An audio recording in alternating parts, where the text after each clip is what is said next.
Hi guys, welcome in. My name is Yemi, And I'm Tox. and today we're sharing some important information for you as you plan your travel, slow travel, nomadic travel, or retirement. We are sharing information that would really help you travel smart while spending less. We love that. Travel smart, spend less.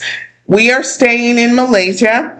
We are staying in Indonesia, and today we're adding Taiwan. Okay.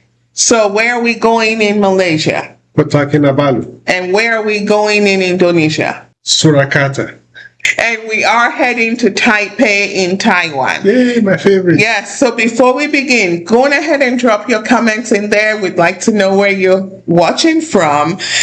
Maybe we've been in your part of the world before, and if not, are you inviting us? Where should we go in your neck of the woods? So let's start with Kota Kinabalu. Kota Kinabalu is actually in a place called Borneo. So when you go there, you will have your passport stamped, even though technically it's still part of Malaysia, but they are an independent territory. Yes, that's a word. Yes, and they will and they like to treat you like you are coming to a different country. Yeah. So basically, when you're going to Malaysia, even if you have your Malaysian visa, folks, be ready. You will still have to stand in line. You will still have to go through an immigration officer, and they will ask you questions. So it's like you're being in a different country, but it's still technically part of Malaysia. Yes, and Kota Kinabalu is actually named after Mount Kinabalu, which also turns out to be one of the places that tourists like to see when they visit Kota Kinabalu. Yes, it's quite wonderful. I love how when you refer to Kota Kinabalu, you may see people say KK. So that's how technically people say Kota Kinabalu, because it is a mouthful. Let's be honest. I kind of like the way it sounds though. I do too. So, I do too. what do you see? What do you get to see in Kota Kinabalu? We loved it, people. Okay, so it's not a huge tourist trap. You won't hear a lot of people say, "Oh, I've been to Kota Kinabalu," but you can trust us. When we do research, we pick places that's off the beaten path for you. Yeah, everybody goes to all of the important, popular places, but how about giving you all the options of where to go? Yeah, and one of my favorite places in Kota Kinabalu is the wet market. Oh. People, can I just tell you, I'm the foodie, okay? The wet market. So they name it wet market because they sell a lot of seafood, a lot of wet, quote unquote, Raw seafood there. Yeah. And not just the seafood, people, it's a party. They have tents upon tent filled with tables and chairs. So you pick what food you want, the fresh seafood, they go cook it. And then you have vendors who are selling sides, who are selling rice, who are selling, isn't that the place that we saw? How many types of mangoes? We went to this stall. Oh, I did not know there were that many types of mangoes. Yes, and they were huge. Oh my gosh, and delicious. Different sizes. You got the huge ones, and they were just so delicious. So going to that wet market, that's a vibe. That's a whole vibe. It is a whole vibe. So that's a place where you can actually walk around and enjoy cheap food. Spend the day. Yes, and it is, the food there is very cheap. Yes. Inexpensive, with live music, people. We had dinner and a show. I'm not kidding you. They had a musician there just serenading people, just having fun, no care in the world. And we were just all walking around eating, enjoying the music. It was a whole vibe. That's a place you can spend a whole day. You can go back several days too. Yes. Because we like to save money, we will give you one or two things that you can actually do there that does not involve spending. Yes. And one of them is actually watching the sunset at the beach. It's such a beautiful experience. Oh, so we were lucky that where we stayed was actually right. They have like a roundabout. Right there. It's a very popular spot. One of the most touristy spots, I think. There's a KK sign. You know, you see it on there with a With the huge, big fish. with Yes. a big fish, because it's a fishing. I mean, it's a little fishing beach town, and that sunset is literally a religious experience. It's a spiritual experience. And don't forget to visit the Sunday market too. That is another very beautiful place you want to go. Huge. If you love shopping, you're shopping for souvenirs to take back. Oh, that place will just, I mean, you could spend hours just walking and walking and walking around in there. The vibe, again, let's talk about the friendliness and the vibe of Kota Kinabalu. I mean, you get to do cheap things, inexpensive things, free things, while being welcomed. Yes. You know, there's just a warmth They're about. genuinely happy to see you. Yes, they really are. They really are. Okay. Where's next? Where are we going next? So we're traveling straight out of Kota Kinabalu and we're heading to Taipei. We are going to Taiwan. People, the modern amenities in Taiwan I don't know why we were surprised, but I mean, that place is ran so efficiently. We loved it. It's beautiful. Oh my goodness, we absolutely. I know you're sitting at home going, "Where have you gone that you don't love?" Well, I'm sorry. We're on an adventure through the globe, and we will mention the places that didn't quite wow us, but Taipei wowed us. I think for me, Taipei was, it was a bit of a surprise because I wasn't expecting that much, and it was such a very beautiful place to visit. The people were very friendly, not overly friendly. They usually just leave you alone to do your own thing. But when the chance gets to talk to them, they are very friendly. And what's your favorite place to visit there? You know, okay, guys, I love to eat. I'm sorry. The night markets in Taipei. You see how I'm excited? I'm moving around on camera. Ooh, people, the night markets, the food in those night markets. We had dinner in night markets every single night. Every night, yes. Every single night. And the thing that we're trying to do here is bring you, again, I'm going to keep repeating it, okay? Taipei doesn't make a lot of expat or budget travel lists. I don't know why. We're all missing out because you need to get to Taipei. So many cheap things to do. We went to Taipei 101. 101, yes. That's this amazing modern high-rise, that has, it has a museum inside it. It has a huge mall. Oh my God. And when I say high-end mall, the feel of high-end, if you live in Europe or North America, the feel of you walk into a mall and this is how I was doing. It was fabulous. And the food, it's so funny, the juxtapositioning of the high-end mall with the night markets, that the stuff is just so cheap.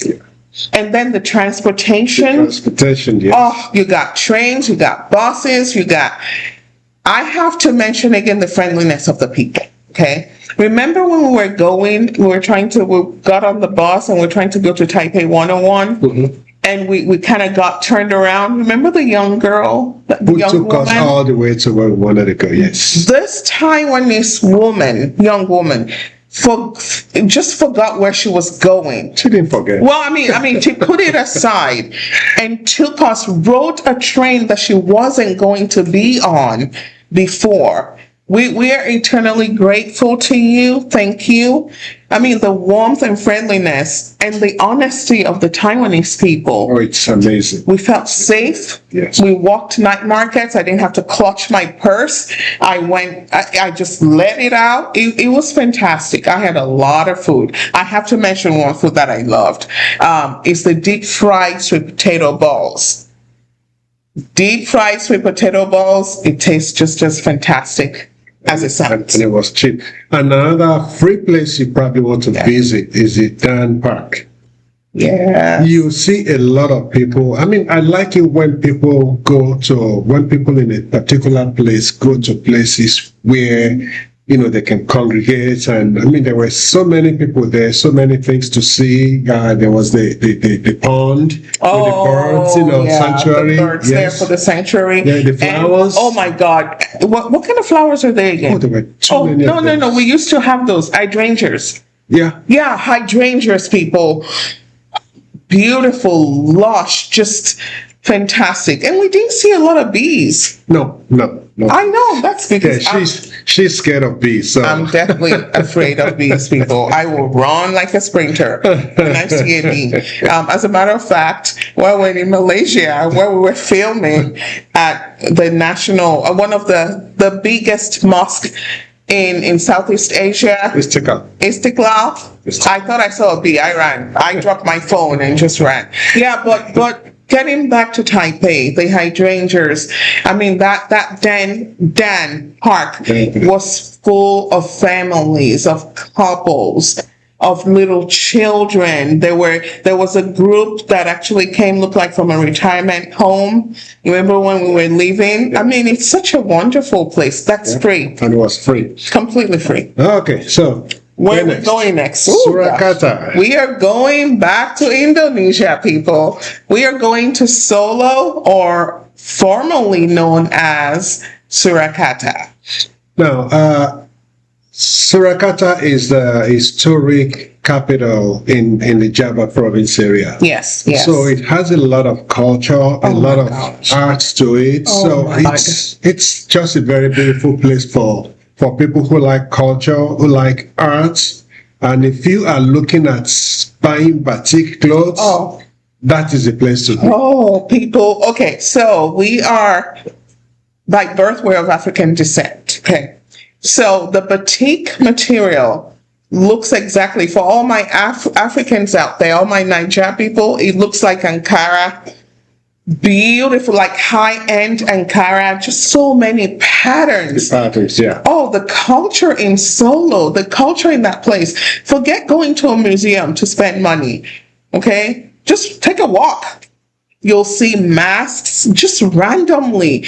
They've just installed art. They've done murals that are just so stunning that will stop you in your track. I mean, I stopped so many times. I'm like, ooh, let me look. This is what I was doing. You can tell the excitement. Now, don't mind her when she says, forget about going to museum. Please visit the museum. There are museums, and there are very interesting museums there. Yes. That are free. Yes. You can just walk in, look around, and yes, do visit the museum. Yeah, please do. And Indonesia also has a huge mall culture. Oh yeah.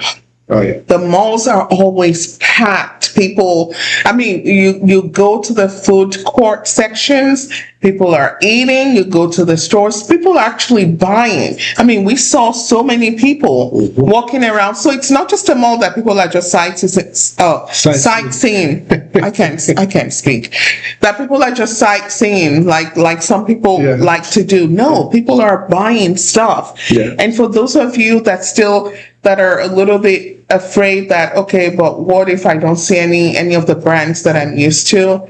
All the malls in all the 3 cities, you will find something that you're used to in your home country. Yeah. Okay. So some of the free places that you can visit in Surakarta is the Keraton, which is the official palace of the I think it's the Sultan or the Sultan. Yeah, I mean the Sultan. I hear it doesn't live there, but that's the palace. So it's more of a museum now than actual palace. Yes. And of course you also want to visit the Klewa market, which is where you have tons and tons of batik clothing sold. I mean, if you love fashion, you could buy the material. This time we did not buy, because I would just have bought a whole suitcase, especially from our African heritage, literally those items, they looked like what we were used to back in Africa. It's just wonderful. If you do go to the Keratin, make sure to get there before, I think it's 3 p.m. They do close, so make sure you get there on time, and beware in that historical district. Walking is not really advisable if you're afraid to walk right on the roads. Yes. Because Take a there are no grab. sidewalks. Yeah, just take a grab. Okay, take a grab. Okay. So see the excitement, guys. If you love global travel, if you're trying to figure out where to go, if you're trying to figure out how to get there without draining your bank accounts, if you're trying to figure out free and cheap things to do, we're your people. So stay with us. Going ahead and share this video, hit that like button. Of course, hit that subscribe button. Okay? Yes. And remember, travel isn't about luxury. No. It is a journey. It is about choice. Yes. Choice and how to travel smart and cheaply.